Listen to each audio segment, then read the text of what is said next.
de cinemática, né? Cinemática é a parte da mecânica que estuda o movimento sem se preocupar com as causas que produziram o movimento. Cinemática é aquilo que é a parte, é como você explicar o que aconteceu, mas não consegue explicar, ou não se preocupa em explicar os motivos daquilo.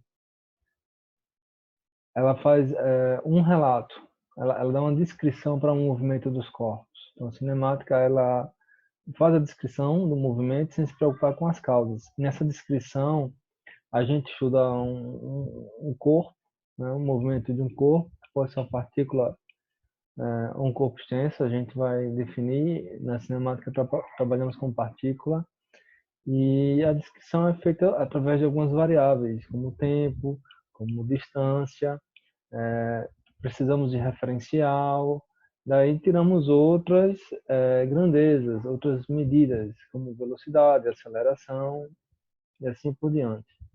Então, ponto material, uma partícula, um ponto, você já imagina um ponto como algo de tamanho desprezível. Então, ponto material ou partícula é um corpo que possui dimensão que, dentro da situação, não precisa considerar um tamanho. A gente coloca partícula, pensa em partícula algo muito pequeno, mas uma carreta, um navio, um avião pode ser uma partícula. Se eu considero a viagem de avião do Brasil à China, por exemplo, o tamanho do avião não vai importar para o cálculo do tempo de viagem. Então, o avião é considerado uma partícula. Um corpo extenso, né? Um corpo extenso ele já vai ter que considerar o tamanho. O tamanho na física a gente usa a palavra dimensão.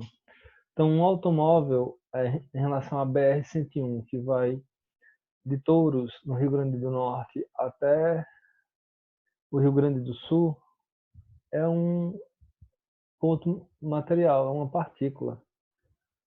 O seu tempo de viagem, para você considerar, você não...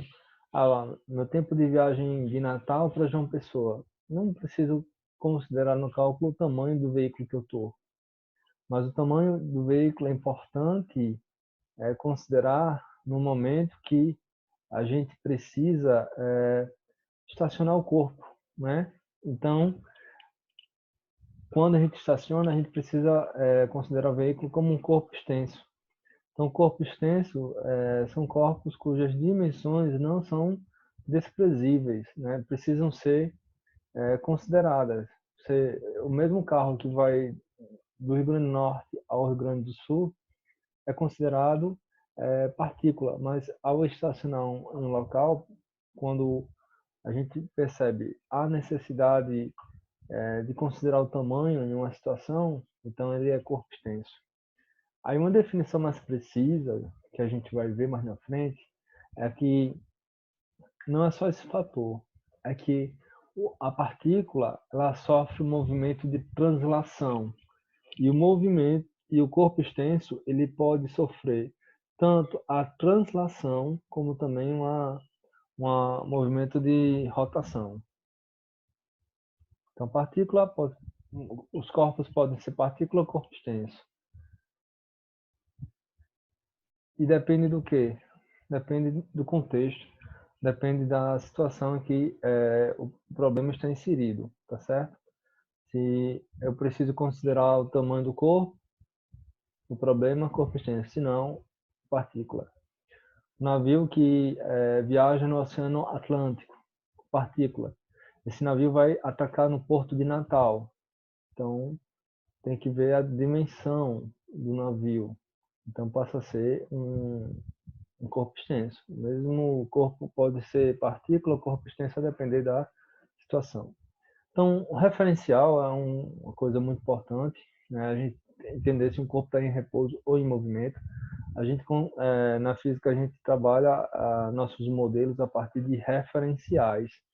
Então, a gente pode pensar um referencial como um ponto em que eu considero, né? Você pode ter, por exemplo, pessoas como referenciais de vida em relação aos seus exemplos, e a gente pode ter na física pontos em que eu observo em relação a algo, a um referencial ao meu movimento. Então, se por acaso você está dentro de um ônibus, ao lado do seu colega, à medida que o tempo passa, a distância entre você e ele não aumenta. Então, a distância entre você e ele é a mesma. Então, um em relação ao outro estão em repouso.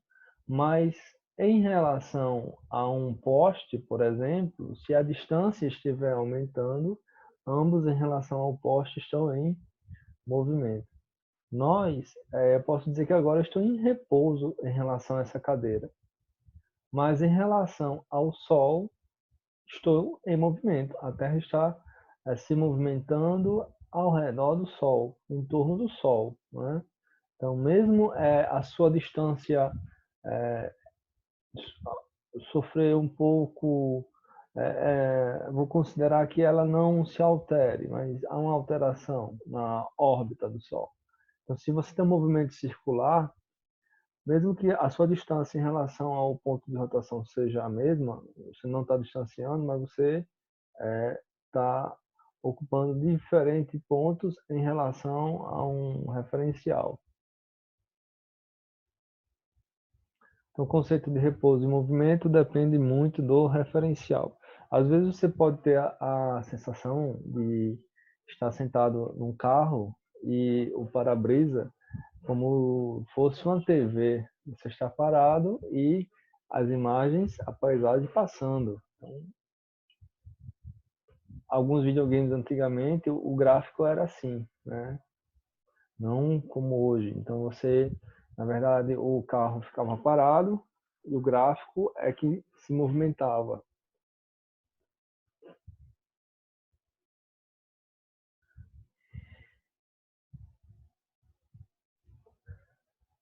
Então, movimento, repouso, ele deve ser definido em relação a um referencial. Então, a gente vai considerar para a primeira etapa do nosso curso que se o corpo se afasta do referencial à medida que o tempo passa, ele está em movimento, e se a sua distância em relação a esse referencial se mantém constante, é considerado repouso, certo? A parte vetorial a gente não vai entrar agora, certo? Vai ter um momento certo que eu vou cobrar de vocês. O vetor, ele, mesmo aqui a distância não mudando, o vetor indica direção, sentido e também está associado a um valor, né? Então é uma grandeza que mesmo que você não tenha aqui a distância em relação ao raio é a mesma, a direção do vetor fica alterando, né? Então você tem movimento, né? O vetor posição para cada ponto está sendo modificado. Então, continuando aqui,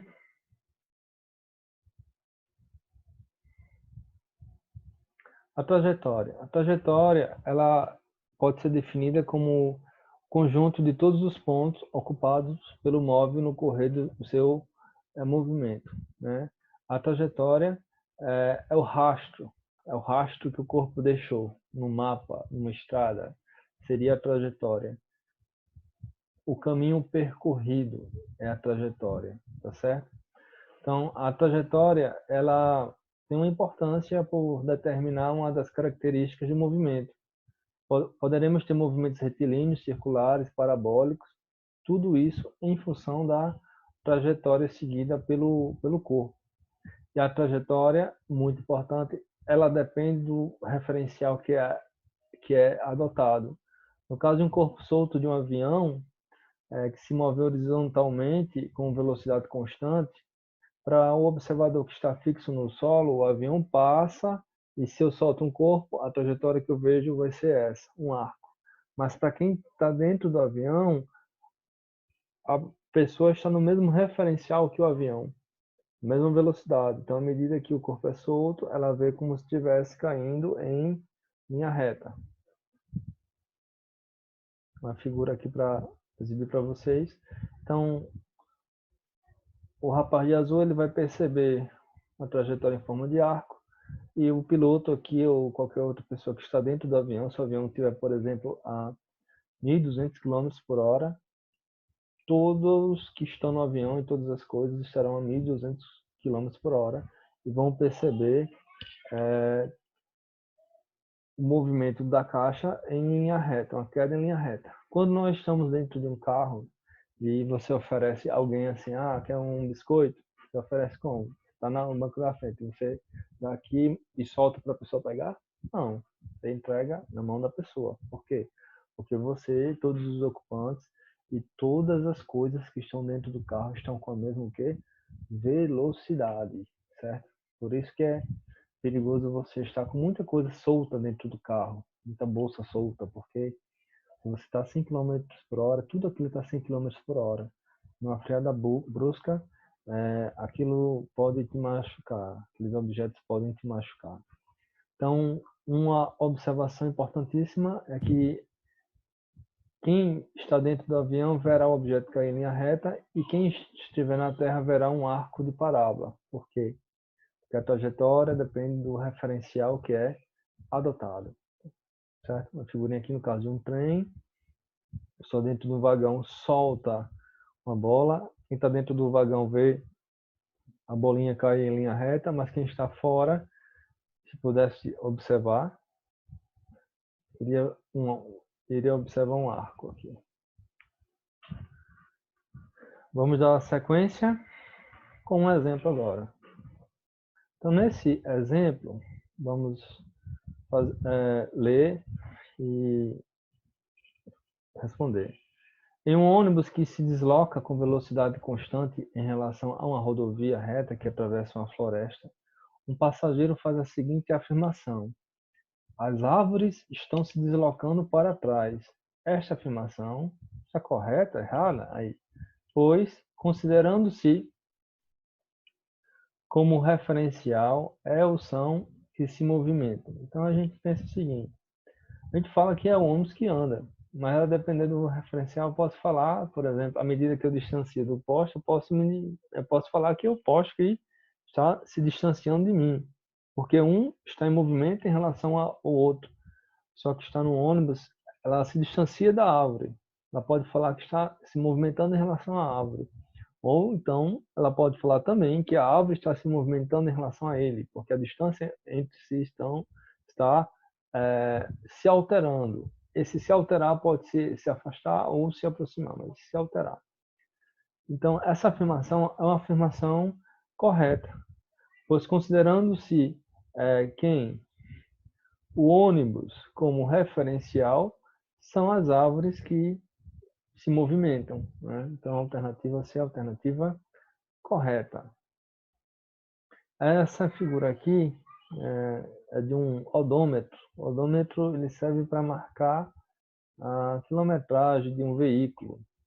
Certo? Serve para marcar a quilometragem de um veículo.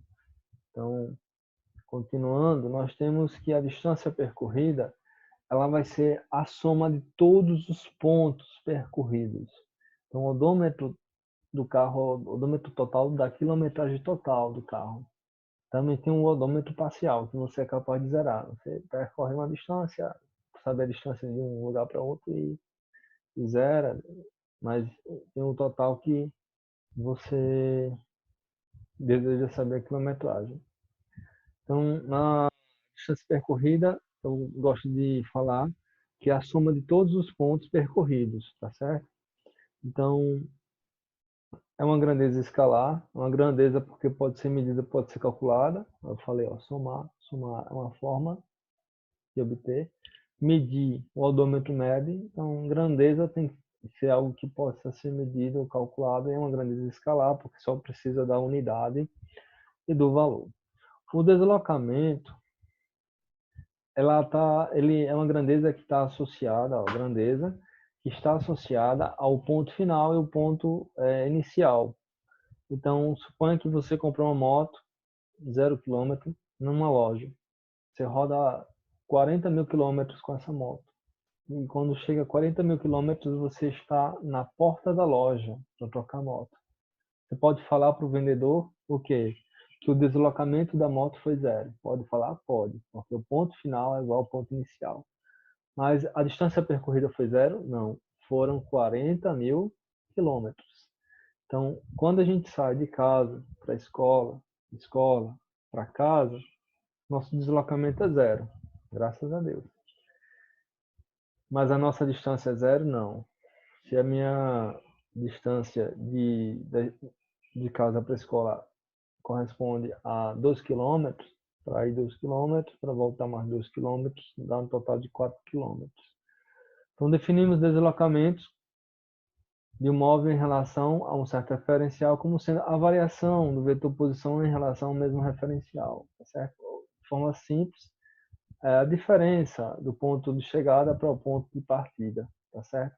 E se você olhar, mesmo que eu faça esse caminho todo, esse zigue-zague todo, caminho verde, por exemplo, faz de conta que eu percorri aqui em linha reta aqui nessa estrada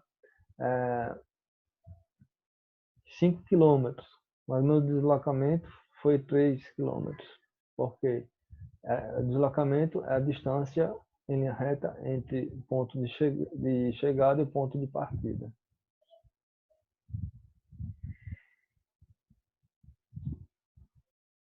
Dando sequência.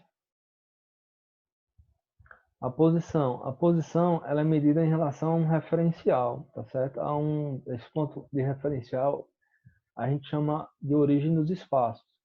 É muito comum se ter em muitas cidades um marco zero. Recife tem um marco zero. Marco zero é um ponto de referência adotado.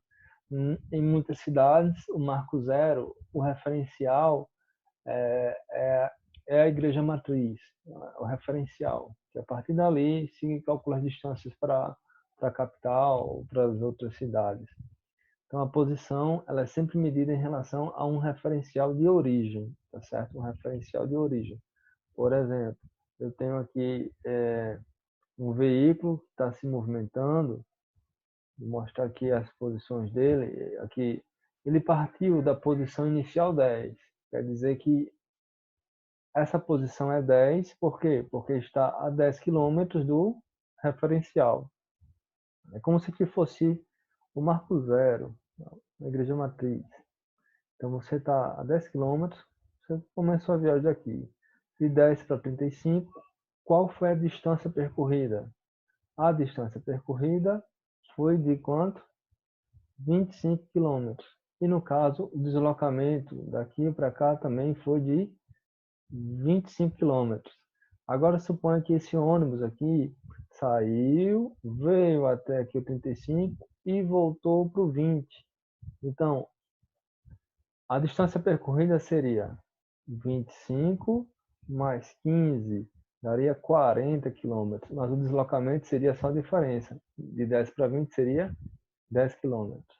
Agora suponha que esse ônibus saia daqui, venha até o 35 e depois retorne para o mesmo ponto. Então daqui para cá na ida é 25, para voltar também é 25. Então ele percorreu 50 quilômetros, é a distância percorrida. E o deslocamento foi qual? Foi zero. Por quê? Porque o ponto de chegada foi igual ao ponto de partida. Então, a posição inicial, 10 km, posição 2 aqui, 35 km. Então, na cinemática, a gente olha muito posição final, posição inicial dos corpos. Neste momento, a gente vai falar sobre deslocamento, né? A gente já definiu aqui a diferença, como eu já antecipei, entre posição final e posição inicial. Então, para aquela situação, deixa eu voltar aqui o slide. Opa, isso aí. Então, para essa posição, o deslocamento é só diferença, 25 quilômetros. Aí lembra que eu fiz, imaginando aqui, ele saindo daqui para cá, primeiro para a situação, deslocamento, 25. Se ele sai daqui, vai até aqui, depois para aqui, o 10 para 20 são 10, então o deslocamento foi 10. E se ele sai daqui, for nesse ponto e voltar para o mesmo ponto inicial, o deslocamento seria 0. Então, a trajetória tem a ver com a distância, pode ser maior ou menor a distância. E deslocamento, a distância em linha reta entre o ponto final e o ponto inicial, tá certo? Então tenha isso em mente, né? Tenha isso em mente.